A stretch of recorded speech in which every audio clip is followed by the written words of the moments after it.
Thanks to our friends at The Motley Fool for sponsoring this video. Visit fool.com/Rive to receive the top 10 stocks to buy right now. One of the most difficult things to talk about with Tesla is its autonomous driving business and how it compares to some of the other companies building autonomy into their vehicles all over the industry right now.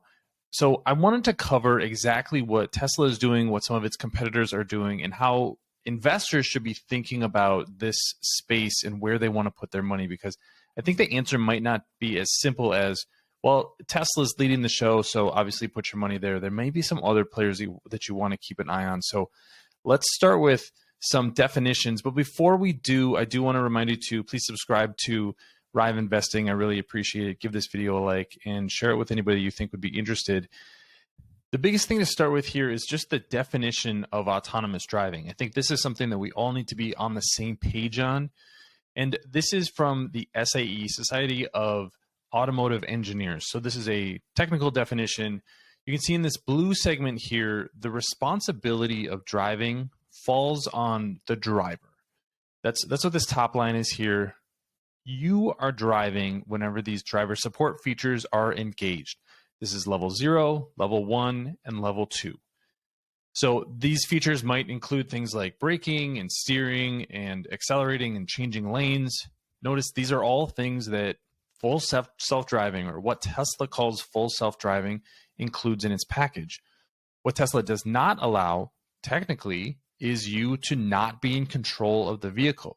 Now, Tesla has said this on their conference calls in the past, but they are very, very clearly a level 2 autonomous driving system. We will talk in a second about where they're trying to go in the future, because I think that is notable. But as it is today, this is a level 2 system that is very, very clear. The big difference as you move up to level 3, 4, and 5 is that you are not driving the vehicle when these automated features are engaged. Level 3 is the one where when the system requests, you must drive the vehicle. There aren't a lot of vehicles that have level 3 autonomy. Basically, companies are switching from level 2 just straight to level 4. That's what companies like Waymo and Cruise are doing, is building autonomous vehicles that are driving themselves, don't have steering wheels in a lot of cases. The difference between level 4 and level 5 is these are what's called geofenced. There's an area where they kind of know where they are and where they're allowed to operate. So this isn't a vehicle that you can just put on any road and say, hey, drive to the middle of Kansas, and it will go do it. It is constrained to a certain area. That's the biggest difference between level 4 and level 5. So I want to make that really clear. Once you get to level 3, this is where you are not driving the vehicle. But with level 4, there doesn't even have to be a steering wheel in the vehicle itself. It will basically, if something happens with the vehicle, it'll pull itself over. It'll stop in an emergency situation.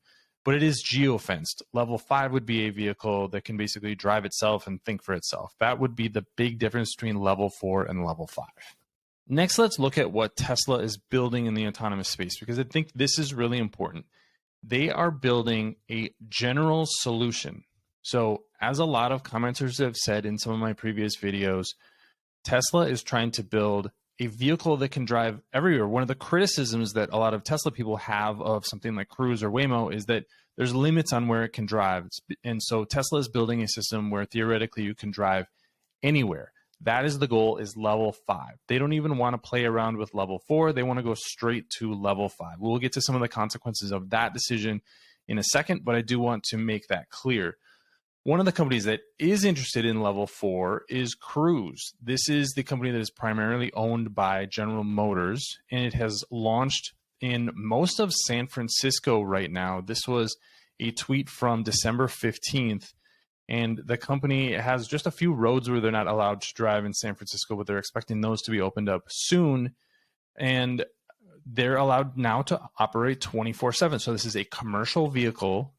So this is basically like picking up an Uber or a Lyft, but there's no driver in the front seat, and you can just get in the vehicle and take a ride anywhere in this constrained space. Now, this geo-fenced area keeps expanding over time, just like Uber, when it first launched, wasn't available everywhere. It was just available in certain cities, and particularly in downtown areas of certain cities. But over time, that expanded. The same thing is happening with Cruise. They just launched operations in Phoenix and Austin, Texas. So they are expanding the footprint of where they are operating their vehicles, and they're even launching their Cruise Origin vehicle in 2023. So that'll be another thing to watch for.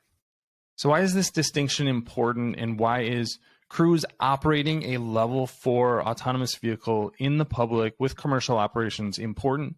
Well, this is the California DMV. This is the Autonomous Vehicle Testing Permit holders. So there are dozens of companies that are allowed to test vehicles. This first one here is testing with a driver, so that a driver has to be in the car, but you can test it with a variety of autonomous features. So there's a lot of companies here: Cruise, Intel, Nissan, Tesla is in here as well. There are a lot of companies who are testing autonomous vehicles in some way, shape, or form. The permit holders for driverless testing, that though, is much smaller. So there are only 7 companies here. Zoox is actually owned by Amazon. Waymo is owned by Alphabet. Nuro is the company that's delivering pizzas around the San Francisco area. So that one's kind of interesting to watch. And then Cruise, I mentioned before, is owned by GM. Now going a step further, this is permit holders for deployment. So this is companies that can operate a commercial operation. There are only 3 companies. I mentioned Nuro. They're delivering pizzas. They're not taking people on rides. Cruise, and then Waymo. So these are the 3 companies that are actually deploying something. What I think is really notable here is that Tesla is not even testing a driverless vehicle right now. And if you go back to the data from even this permit that they do hold for driverless testing, they're not putting any miles on the road right now. So while Waymo and Cruise are putting millions of miles on the road in California streets, Tesla is not doing that at all. So I think that is really notable, because regulators are going to want to see that you can operate these systems safely with lots and lots of data. And Tesla is simply not operating or testing a level 3, level 4, or level 5 autonomous vehicle as we stand today. So why is all of this important? I think it's important to understand where these companies are going. GM and Cruise are trying to build a level 4 autonomous vehicle. They have demonstrated that they can do that. They have the permits. They're operating a commercial vehicle. Now the next step for them is just to scale it and to get their Cruise Origin out the door, get it to more and more cities. This is now not, can they build this system? It's, can they build thousands and thousands of vehicles and get them onto city streets all over the country and all over the world? That's a very different problem than, can you build the technology? Tesla's in a very different situation, because they're trying to build a level 5 autonomous system that they're simply not testing, that we know of at this point, at least that regulators, specifically in California, which is the most advanced place right now, that they know about. So they're saying that they're going to be launching some sort of robo-taxi service as early as 2023, and even a custom vehicle for robo-taxis.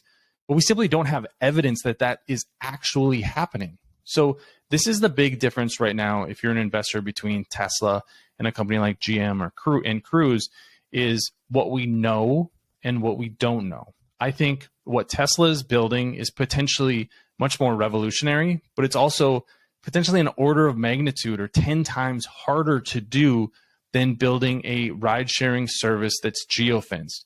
And if you think about the way that people actually use vehicles, over 90% of driving, almost all of the Uber and Lyft rides that we have today are not driving into country roads, driving across the country. It's simply, I want to go from point A to point B. And so that's the business model that Cruise is building, what GM is supporting. Tesla is doing something very different, and I don't know that we know exactly what that business model is. I'm not a believer in the idea that people are going to buy a vehicle for $100,000, spend $15,000 on autonomous driving, and then go let it drive itself around for a few dollars to do ride sharing. I don't think that's a feasible business model either for Tesla or for the owners of vehicles. So something for you to think about. What do you think about Tesla's vision in autonomous driving, Cruise's vision in autonomous driving? I've definitely laid out which side I think is going to win long term, but what do you think? Leave your comments in the comments section below. Give this video a like, and of course, subscribe to Rive Investing. I really appreciate it. Thanks, and we'll see you next time.